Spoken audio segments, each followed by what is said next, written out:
Falar um pouquinho agora sobre essa situação ainda com os nossos analistas. Basília e Alexandre Borges permanecem aqui conosco. Ô Borges, e eu queria falar com ele primeiro. Dá pra gente colocar Basília e Borges? Aí. Borges, quero começar contigo, porque uma das partes do discurso de Lula que chamou bastante a atenção e que já está repercutindo, inclusive, bastante, é a questão fiscal. Ele fez a seguinte pergunta ali no meio da fala dele.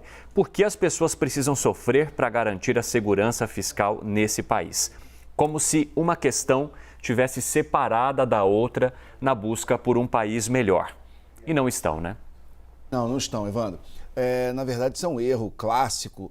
Eu não estou querendo aqui dar TED Talk de economia, nem sou economista, mas é uma noção básica de que a economia não é um jogo de soma zero. Existe, infelizmente, uma parte até da intelectualidade que acredita nessa besteira de achar que para alguém ficar rico, outra pessoa tem que ficar pobre, como se a economia fosse houvesse uma quantidade limitada de recursos e que você, para dar dinheiro para um, tivesse que tirar de outro. Isso, pelo amor de Deus, é uma grande bobagem.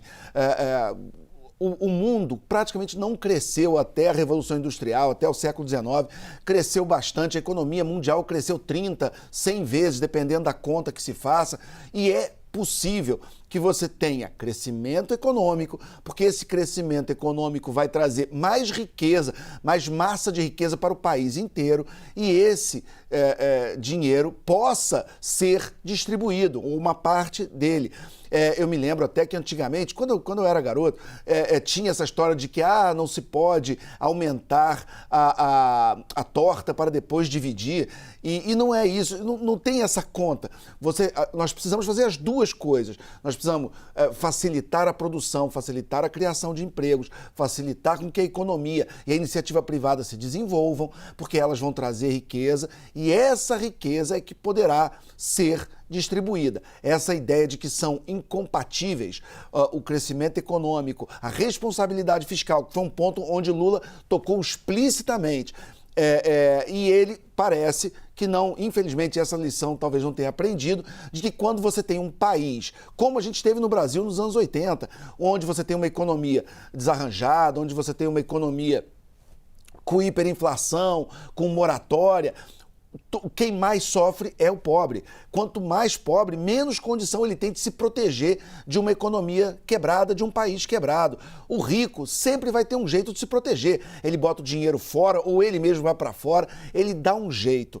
Para o pobre é muito mais difícil. O interesse de ter um país com uma boa economia saneada e com pouca inflação, que é outro problema que vai direto no pobre, o mais interessado é quem mais precisa. Então, nós podemos levantar esses pontos e podemos criticar sem ir para as ruas fazer quebra-quebra, sem fechar a estrada, sem cantar hino nacional para pneu. Enfim, a gente pode fazer uma oposição a esse e a qualquer outro ponto que nos pareça errado, de uma maneira republicana, responsável, democrática e tentando contribuir para o melhor do país. Então, se alguma coisa ficar dessa conversa que a gente teve aqui, que se lembrem, a economia não é um jogo de soma zero, não é para dar para um tem que tirar de outro, não é nada disso. É todo mundo trabalhar, você gerar mais riqueza e essa riqueza pode, em algum momento, ser distribuída, porque é essa riqueza que vai gerar mais empregos, que vai gerar mais desenvolvimento, mais oportunidade, e é essa riqueza que poderá ser distribuída.